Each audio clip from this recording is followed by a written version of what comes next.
Então, a gente vai dar uma passada nesse documento, então, que fala sobre essa parte do ensino fundamental, tá? Então, a primeira parte nesse documento, não está conseguindo abrir aí? Tá. Que é a transição da educação infantil para o ensino fundamental, né? Vocês vão ter um tempo para ler isso. Com licença, professora. Oi? Eu vim ver que nós não achamos sanduíche. Quem vai querer sanduíche? Vão querer essas duas? Sim, então tá. Vai ser trazido aqui? Não, eu tava sem chamar, tem meia hora. Ah, tá. Obrigada. Obrigada.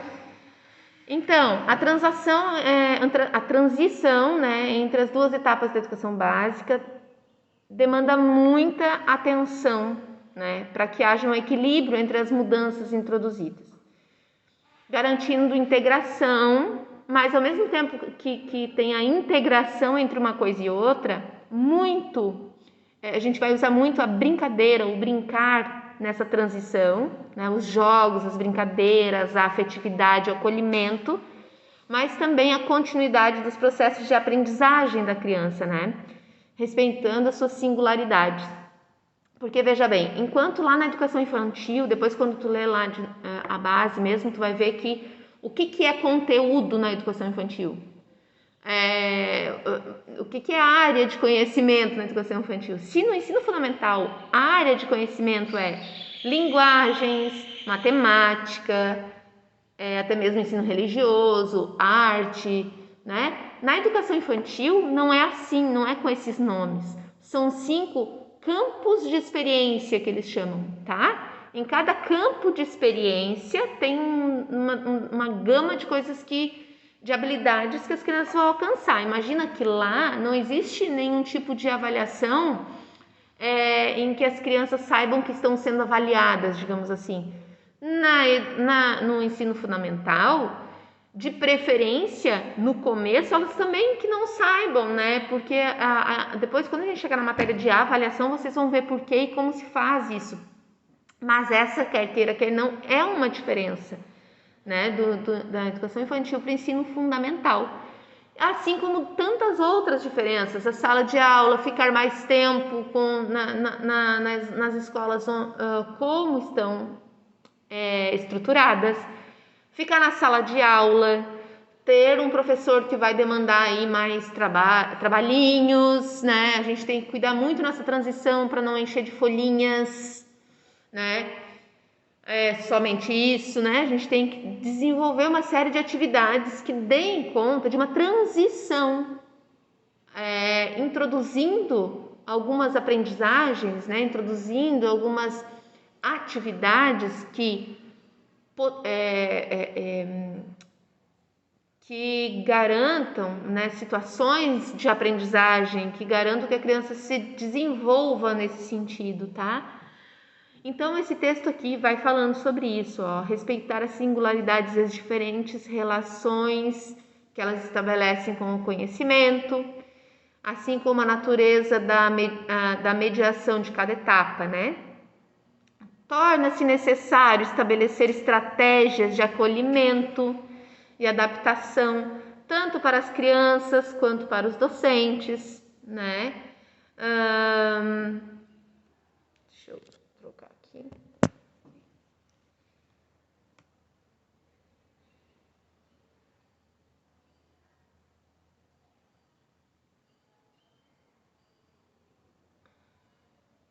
Ali mais no final, ali do meio para o final, diz assim, ó. Além disso, para que as crianças superem com sucesso os desafios da transição, é indispensável o equilíbrio entre as mudanças introduzidas, a continuidade das aprendizagens e o acolhimento efetivo, de modo que a nova etapa se construa com base no que os estudantes sabem e são capazes de fazer, evitando a fragmentação e a descontinuidade do trabalho pedagógico. E quando fala de fragmentação, olha só, na educação infantil não tem tudo separadinho, né? Agora é isso, agora é aquilo. A gente tem que cuidar para que, enquanto a gente sabe que quando eles forem mais velhos um pouquinho, vai ter essa separação, para organização de português, matemática, etc., né? Cada disciplina num caderninho e tal. Os professores têm o hábito de já ir separando isso no primeiro ano, mas a fragmentação desse ensino desenvolve na criança uma separação de conhecimentos que, na verdade, tem que dialogar um com o outro. Então, não é inteligente e não desenvolve a inteligência, não desenvolve tão bem o cognitivo se a gente separar tanto essas coisas, quando eles são bem pequenininhos. Então, a gente precisa entender que a interdisciplinaridade, ela deve ocorrer de forma natural, como a vida é, né? Porque a gente não separa os nossos conhecimentos em caixinhas. Então, na educação também deveria ser assim.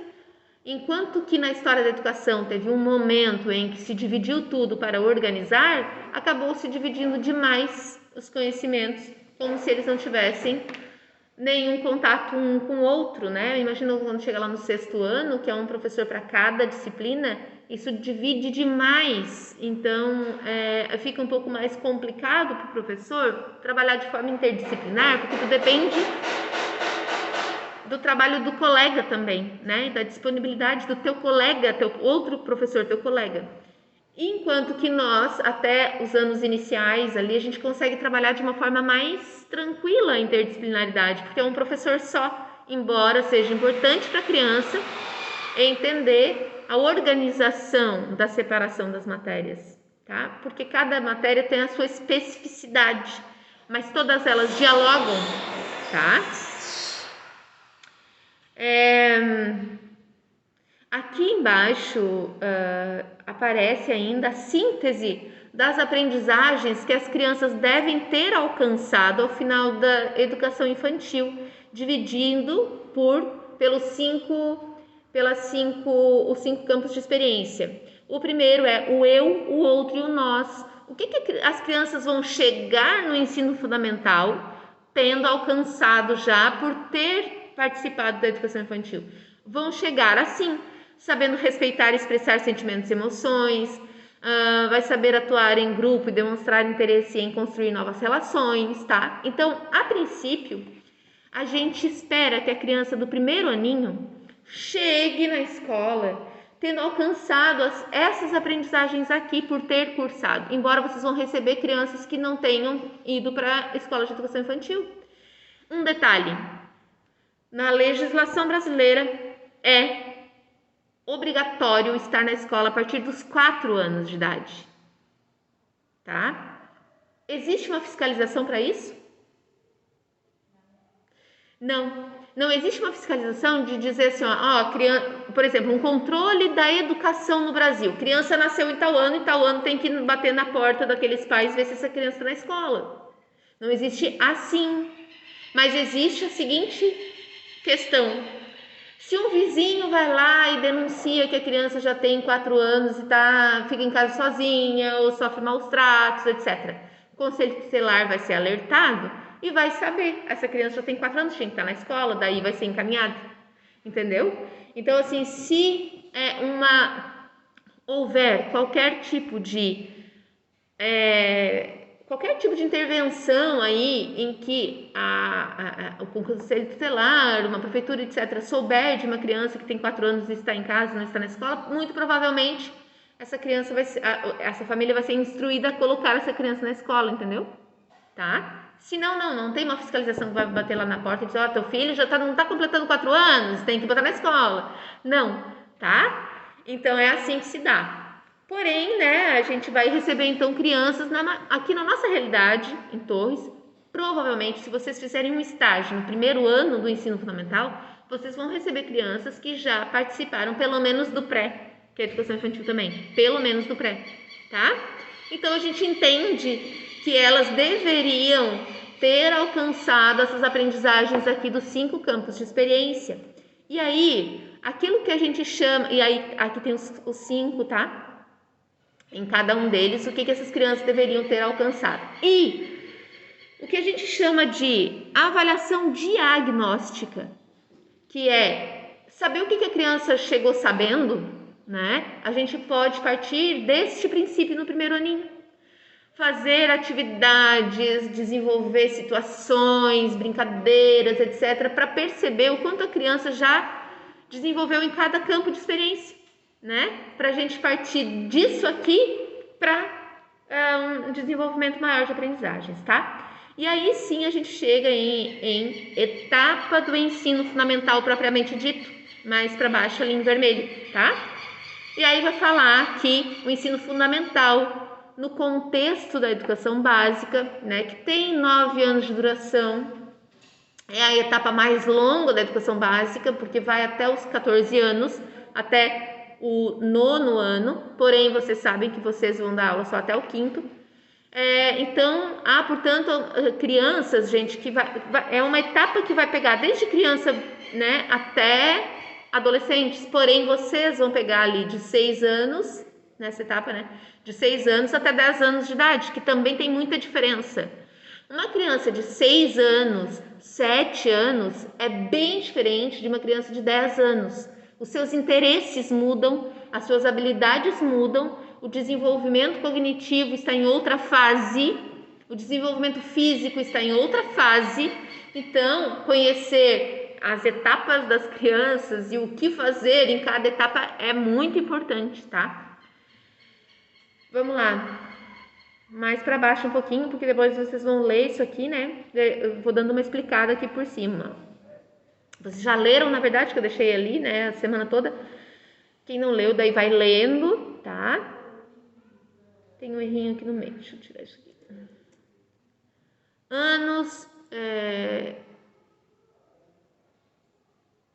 Nos anos iniciais, ao valorizar as situações lúdicas de aprendizagens, aponta para a necessária articulação com as experiências vivenciadas na educação infantil. Tá, isso eu já tinha falado. Tal articulação precisa prever tanto a progressiva sistematização dessas experiências, quanto o desenvolvimento pelos alunos de novas formas de relação com o mundo, novas possibilidades de ler e formular hipóteses sobre os fenômenos, de testá-las, refutá-las, elaborar conclusões, em uma atitude ativa de construção de conhecimento. Nesse período da vida, as crianças estão vivendo mudanças importantes em seu processo de desenvolvimento, que repercutem em suas relações consigo mesmas, com os outros e com o mundo, tá? Esse texto vocês vão ler atentamente, mas vai falar muito sobre a importância de os professores se dedicarem ao explicar as suas matérias, né? Ou seja, ao dar aulas, desenvolver nas crianças o aspecto da reflexão sobre tudo. A reflexão é um dos pontos-chave para a gente poder desenvolver seres humanos, ajudar a desenvolver seres humanos com capacidade de pensar sobre o pensamento, de fazer escolhas para a sua vida. Então, de uma forma muito clara, de uma forma muito clara, a Base Nacional fala sobre que o professor não é aquele que despeja um conteúdo, ensina e pronto, e é só para o caderno e pronto. Não. A base deixa muito claro que a gente tem que instigar as nossas crianças a pensarem, a refletirem. Eu vou dar um exemplo. Se a gente está ensinando língua portuguesa, interpretação, e usando, vou puxar a brasa para nossa sala aqui, usando a literatura infantil para isso, lá em matemática, eles vão precisar muito saber interpretar para poder desenvolver os probleminhas matemáticos. Às vezes a criança é um crânio na matemática, ela sabe fazer as continhas assim, muito rápido, de cabeça. Mas se vocês colocam dentro de um problema matemático, ela não sabe fazer. Por quê? Porque está faltando interpretação, está faltando a parte da língua portuguesa, né? Então, para vocês verem o quanto é importante que as coisas estejam em conjunto e fazer com que elas saibam pensar, que elas reflitam sobre aquilo que elas estão lendo, sobre aquilo que elas estão construindo, tá? E a educação, essa parte aqui do ensino fundamental, fala muito sobre isso. Aqui nesse texto, vocês vão ver uma parte também muito importante sobre a era digital que a gente se encontra, falando sobre qual é. A gente está numa cultura digital em que as crianças fazem muito parte dessa cultura. Elas sabem muito sobre mídias sociais, elas sabem muito sobre tecnologia digital e etc, né? Mas elas ainda assim precisam de toda a orientação do professor. Elas precisam que o professor oriente sobre como pesquisar, o que alcançar, né? Então, a gente precisa fazer com que as crianças utilizem as mídias especialmente para também refletirem e terem as suas opiniões sobre as coisas e não simplesmente dizer amém para tudo que elas leem na internet. Nosso papel também é, desenvolvendo isso, desenvolver nelas a responsabilidade social ao emitir suas opiniões, que é uma coisa que hoje em dia a gente vê essa violência atrás de uma tela, de um computador, de um celular, quer dizer o que bem entender e pensar assim, isso aqui eu tô atrás dessa tela, tô protegido, né? Então, é importante que a gente desenvolva no nosso aluno, nos anos iniciais, também essa responsabilidade social, tá? Depois, essa parte é só a introdução, mas não é só. É uma coisa que é fundamental compreender, tá? Bom, enquanto se fala nisso, é importante também vocês entenderem que depois dessa parte, lá na base nacional, vai ter sim daí dividido em áreas de conhecimento, tá? Vocês vão ter uma divisão clara de área de conhecimento e ano. Então, por exemplo, vai ter lá linguagens, tá? Língua portuguesa para primeiro e segundo ano. Que habilidades alcançar? Tá? Mas a gente vai chegar lá. Primeiro vamos ver essa etapa aqui, tá? De entender o ensino fundamental. Depois a gente parte lá para os conteúdos, tá? Então vocês vão fazer uma leitura um pouco mais dedicada. Se vocês quiserem ir direto ali nas perguntas e depois voltar para a leitura, tá? Então o que vocês vão ter ali, ó?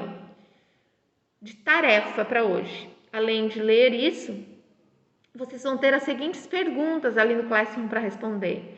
Que na verdade é para responder só no caderno por enquanto, não é para entregar ainda, porque quando fizer a avaliação vai ser com perguntas assim, então vocês vão treinando antes, tá? Então assim, ó, qual seria o perfil ideal do professor do primeiro ano do ensino fundamental no contexto da transição da educação infantil para o ensino fundamental?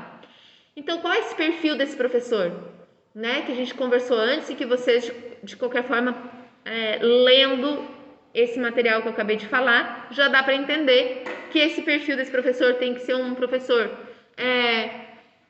que saiba muito bem o que está fazendo, que estude, que esteja muito bem preparado, mas que tenha um olhar também de afeto, de acolhimento, que entenda a transição da educação infantil para o ensino fundamental, etc, etc, etc.